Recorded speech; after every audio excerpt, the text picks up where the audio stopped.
राधे राधे, जय श्री कृष्ण, जय माता रानी। स्वागत करती हूँ अपने YouTube चैनल पर आप सभी का। आज मैं रामनवमी के महापर्व पर बहुत ही प्यारा सा राम जन्म बहुत ही सुंदर सा भजन लेकर आई हूँ। कैसा लगा एक छोटे से प्यारे से कमेंट में ज़रूर बताइएगा। गीत अच्छा लगे तो अपना ढेर सारा प्यार दुलार आशीर्वाद दीजिएगा। चैनल को अपना सपोर्ट करिएगा और आगे बढ़ाइएगा। दशरथ के जन्मे ललनवा, दशरथ के जन्मे ललनवा, चैत राम नवमी के दिनवा। दशरथ के जन्मे ललनवा, चैत राम नवमी के दिनवा। नवमी के दिनवा हो नवमी के दिनवा, नवमी के दिनवा हो नवमी के दिनवा। दशरथ के जन्मे ललनवा, चैत राम नवमी के दिनवा।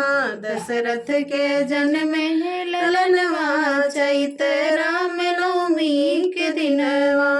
दुअरा पे बाजे बजनवा, चैत राम नवमी के दिनवा।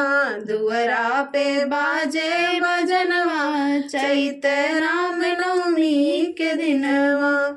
सब देवतन मिली खुशियाँ मनावे, सब देवतन मिली खुशियाँ मनावे। सब दासिनी मिली चवर डुलावे, सब दासी मिली चवर डुलावे। सब देवतन मिली खुशियाँ मनावे, सब दासिनी मिली चवर डुलावे।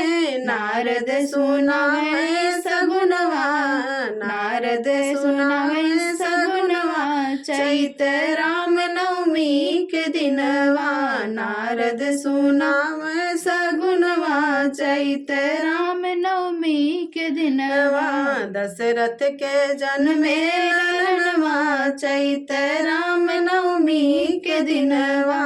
दशरथ के जन्मे ललनवा, चैत राम नवमी के दिनवा।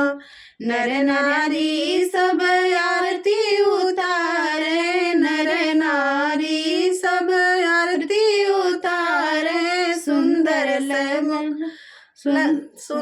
से ललना के मुखड़ा निहारे, नर नारी सब आरती उतारे। सुंदर से ललना के मुखड़ा निहारे। गाए हैं गिलिया बधनवा, गाए हैं गितिया बधनवा, चैत राम नवमी के दिनवा। गाए हैं गितिया बधनवा, चैत राम नवमी के दिनवा। नवमी के दिनवा हो नवमी के दिनवा, नवमी के दिनवा हो नवमी के दिनवा। दशरथ के जन्मे ललनवा, चैत राम नवमी के दिनवा। दशरथ के जन्मे ललनवा, चैत राम नवमी के दिनवा। दुअरा पे बाजे बजनवा, चैत राम नवमी के दिनवा। सुगर बदन अखिया कजरारी, सुगर बदन अखिया कजरारी। भैनी मगन कौशल्या महतारी, भैली मगन कौशल्या महतारी। सुगर बदन अखिया कजरारी, भैली मगन कौशल्या महतारी। फुलवात खिलिया अंगनवा, फुलवात खिली गए अंगनवा, चैत राम नवमी के दिनवा।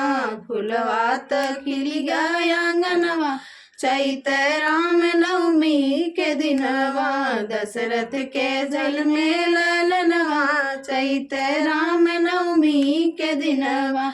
दशरथ के जन्मे ललनवा, चैत राम नवमी के दिनवा। दुअरा पे बाजे बजनवा, चैत राम नवमी के दिनवा। दुअरा पे बाजे बजनवा, चैत राम नवमी के दिनवा।